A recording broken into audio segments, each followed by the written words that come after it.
Gautam Buddha story. एक दिन गौतम बुद्ध अपने शिष्यों के साथ एकदम शांत बैठे हुए थे। उन्हें इस प्रकार बैठे हुए देख शिष्य चिंतित हुए कि कहीं वह अस्वस्थ तो नहीं हैं। एक शिष्य ने उनसे पूछा कि आज वह मौन क्यों बैठे हैं, क्या शिष्यों से कोई गलती हो गई है। इसी बीच एक अन्य शिष्य ने पूछा कि क्या वह अस्वस्थ हैं, पर बुद्ध मौन रहे।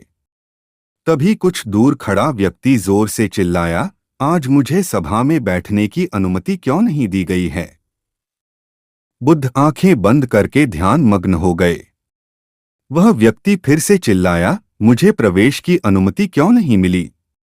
इसी बीच एक उदार शिष्य ने उसका पक्ष लेते हुए कहा कि उसे सभा में आने की अनुमति प्रदान की जाए।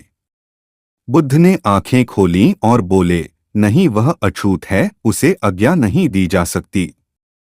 यह सुनकर शिष्यों को बड़ा आश्चर्य हुआ। बुद्ध उनके मन का भाव समझ गए और बोले, हाँ, वह अछूत है।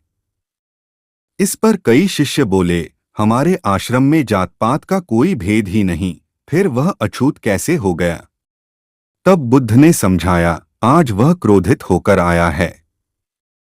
क्रोध से जीवन की एकाग्रता भंग होती है। क्रोधी व्यक्ति प्राय मानसिक हिंसा कर बैठता है, इसलिए जब तक वह क्रोध में रहता है तब तक अछूत होता है। इसलिए उसे कुछ समय एकांत में खड़े रहना चाहिए। क्रोधित शिष्य भी बुद्ध की बातें सुन रहा था। पश्चाताप की अग्नि में तपकर वह समझ चुका था कि अहिंसा ही मनुष्य का महान कर्तव्य व परम धर्म है। वह बुद्ध के चरणों में गिर पड़ा और कभी क्रोध न करने का प्रण लिया। शिक्षा आशय यह है कि क्रोध के कारण व्यक्ति अनर्थ कर बैठता है और पश्चाताप उसे बाद में होता है, जिसका